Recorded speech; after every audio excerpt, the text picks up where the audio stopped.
오늘 수요 예배 가운데 은혜를 사모하며 오신 우리 모든 성도님들, 또 온라인으로 함께 해주시는 분들 모두 주님의 이름으로 축복합니다.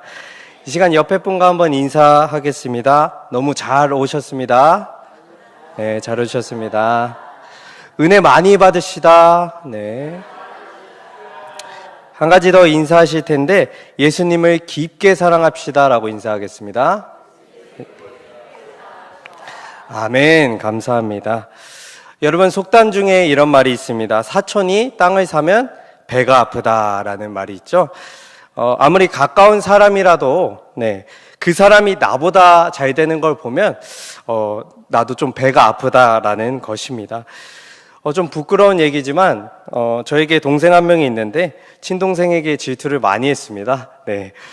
좀 여러 분야에 그 친구가 재능이 많아서 좀 이렇게 셈이 났던 적이 많았던 것 같습니다. 여러분, 이처럼 우리 그 마음의 본성 안에는 남보다는 내가 조금은 더 잘 됐으면 좋겠다라는 그런 마음이 있는 것 같습니다. 그런데 오늘 우리가 살펴보게 될 성경의 인물 세례 요한은요, 이러한 마음을 뛰어넘은 사람입니다.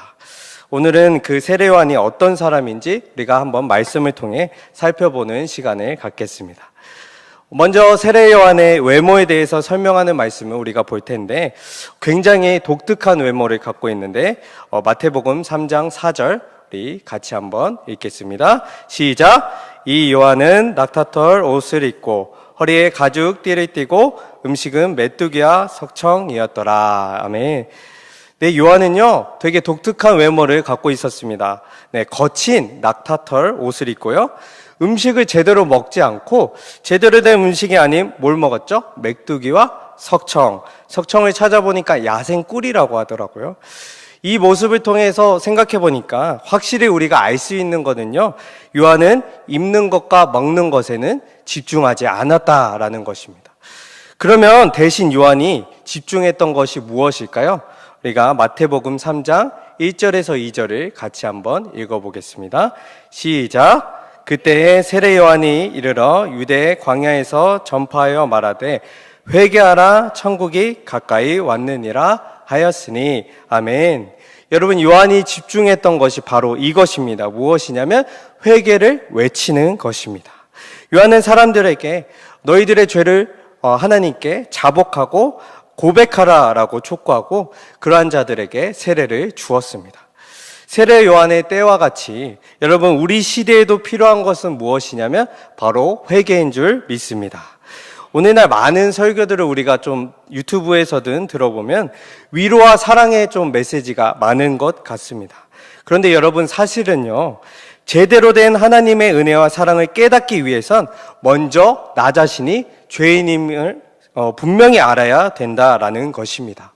나는 하나님이 아니고선 도저히 안 되는 존재구나, 그거를 깨달을 때야 진정한 하나님의 은혜와 사랑이 임하는 줄 믿습니다. 이 시교회 모든 성도님들이 죄인임을 깨닫고 주님 앞에 죄를 자복하며 통회하는 마음으로 하나님께로 돌이키길 간절히 축복합니다.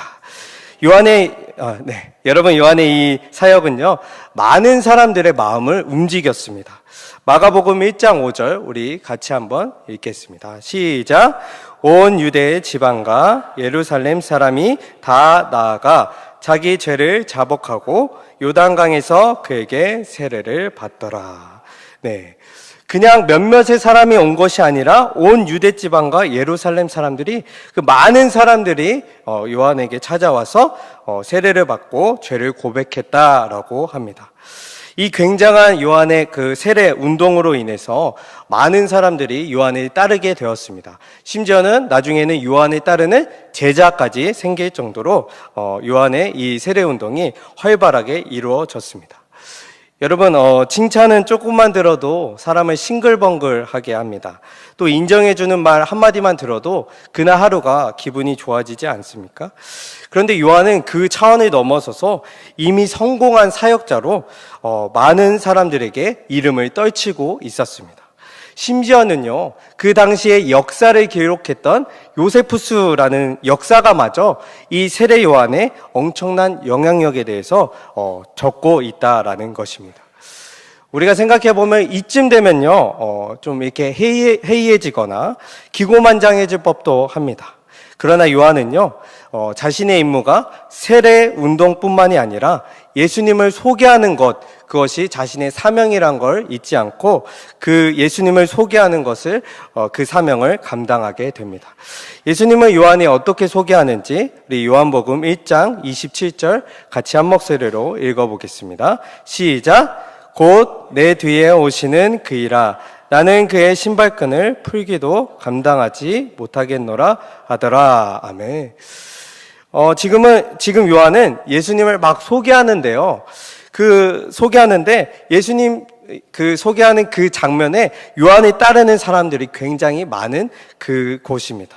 그곳에서 요한은 예수님을 어떻게 소개하냐면 자신은 감히 예수님의 신발끈을 풀지도 못한다. 그러면서 자신을 굉장히 낮추고 예수님을 극히 높이고 있습니다.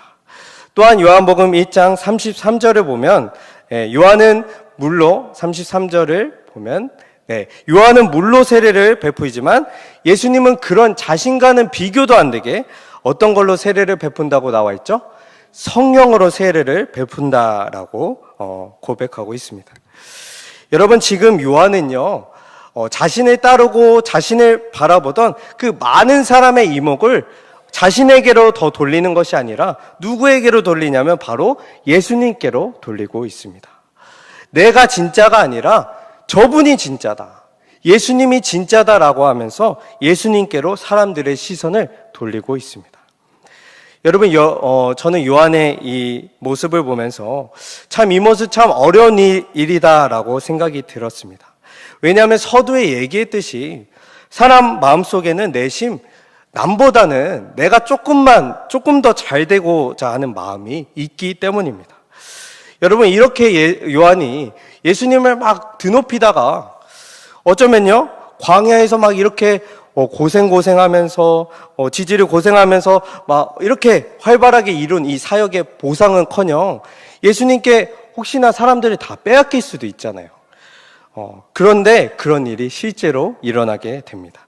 우리 요한복음 3장 26절 같이 한번 읽어보겠습니다. 시작! 그들이 요한에게 가서 이르되 랍비여, 선생님과 함께 요단강 저편에 있더니 곧 선생님이 증언하시던 이가 세례를 베풀매 사람이 다 그에게로 가더이다. 아멘. 여러분, 요한의 제자가 요한을 막 찾아와서 얘기하는 겁니다.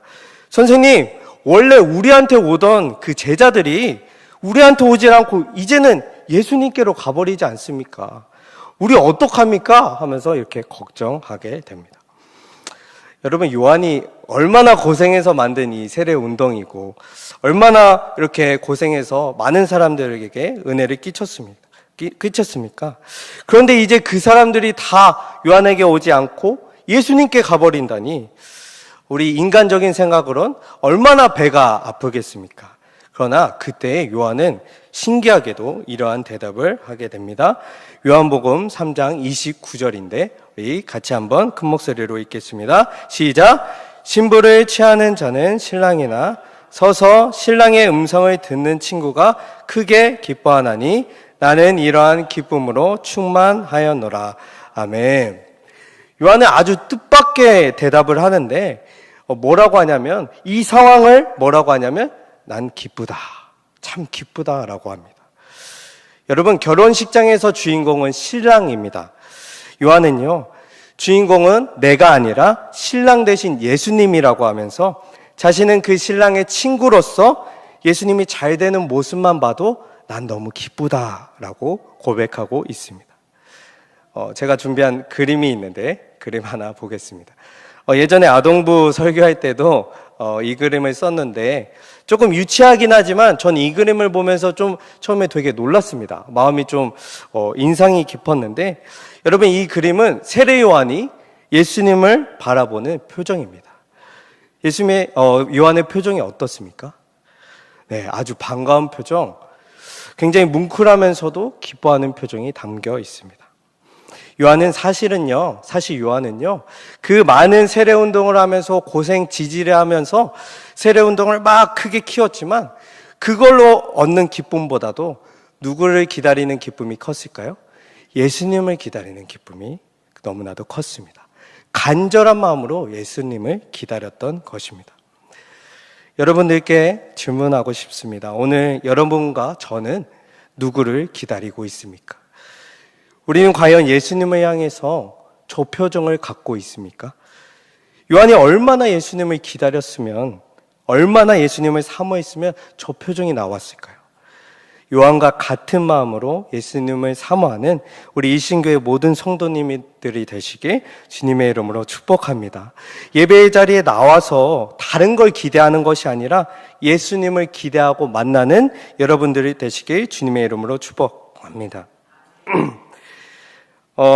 이어서 요한복음 3장 30절을 공동 번역으로 제가 찾아보니까 이렇게 나옵니다. 우리 한 목소리로 같이 읽겠습니다. 시작. 그분은 더욱 커지셔야 하고 나는 작아져야 한다. 아멘.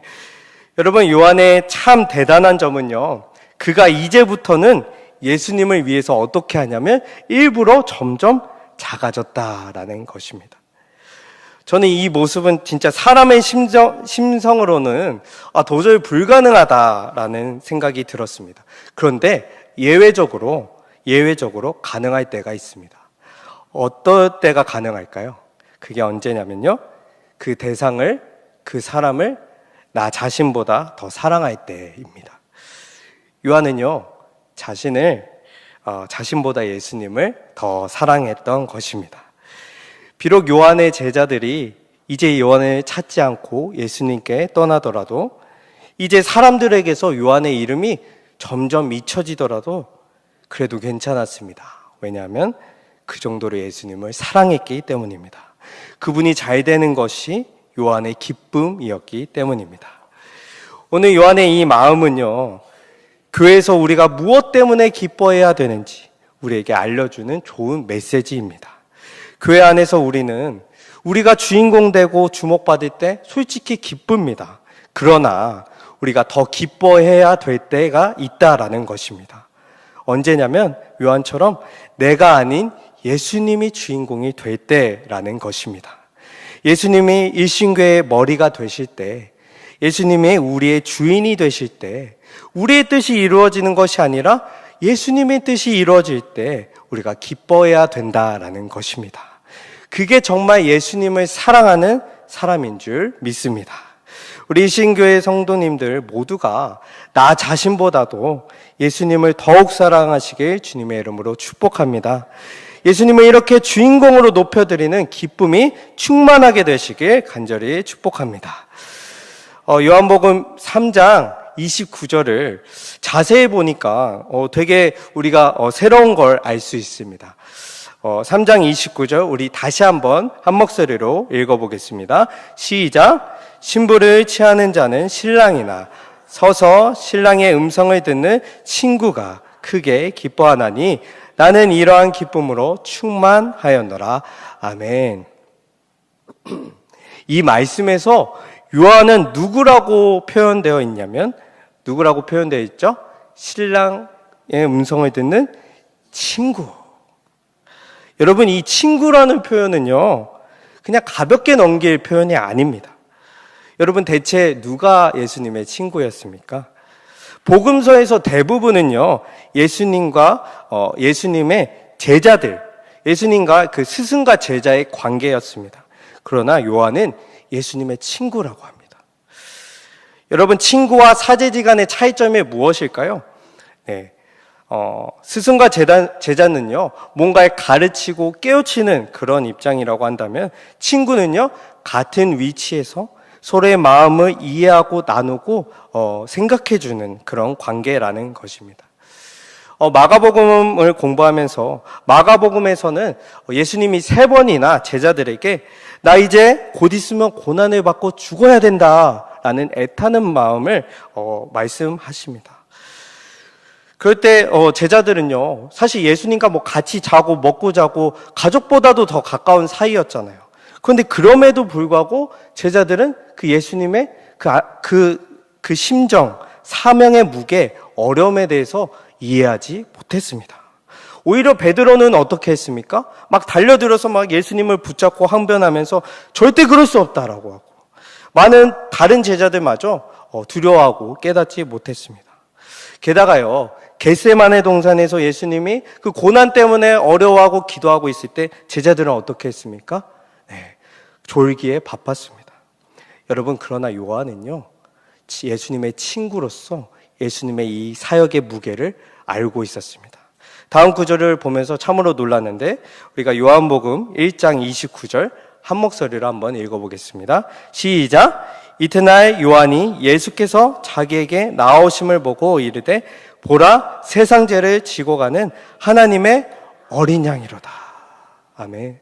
여러분, 거의 유일하게 요한만이 예수님의 사명을요 제대로 이해하고 있었습니다. 그분이 어린 양이 되어서 세상 죄를 감당해야 되는 걸 요한은 알고 있었습니다. 여러분, 우리는 예수님의 친구입니까? 참으로 부끄러운 것은요, 우리는 항상 예수님께 뭔가 구하기를 원해서만 온다라는 것입니다. 우리가 예수님의 진정한 친구라면요, 그분과 정말로 가까운 관계라면 내 마음, 내 상황, 내 소원만을 예수님께 해결해 달라고 하는 것이 아니라 이제는 예수님의 마음을 이해하는 그런 친구가 되어야 되는 줄 믿습니다. 이제는 내 시선이 아니라 예수님의 시선이 향한 곳에 우리의 시선이 향해야 될 줄 믿습니다.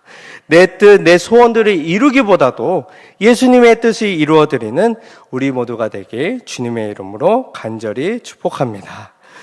여러분, 예수님은요, 우리가 참 우리 자신을 돌아봐도 그렇지만 친구가 될 자격이 없는 것 같잖아요.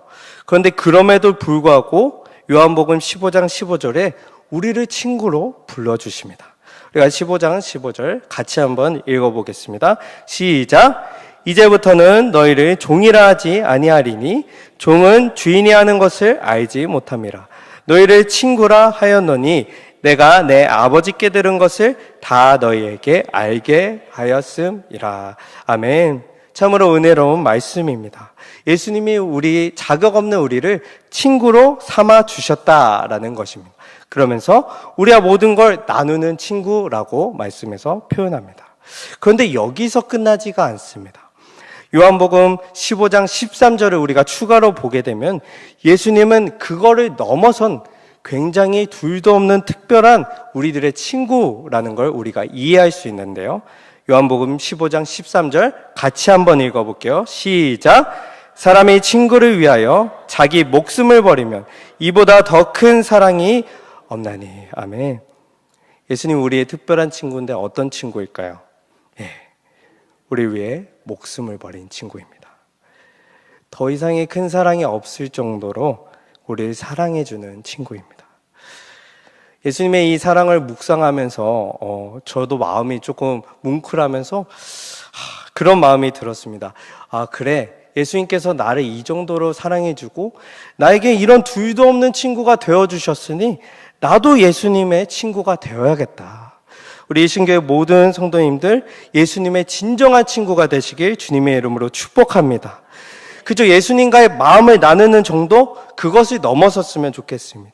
우리도요, 우리에게 전부를 주신 예수님처럼 우리도 예수님께 마음을 다하고 뜻을 다하고 힘을 다하여 예수님을 전심으로 사랑하는 친구가 됩시다. 뭘 먹든지 마시든지 무엇 하든지 예수님을 위해 예수님을 높이며 그런 삶을 사는 그런 진정한 예수님의 친구가 되는 우리 이신교회 모든 성도님들 다 되시길 주님의 이름으로 축복합니다.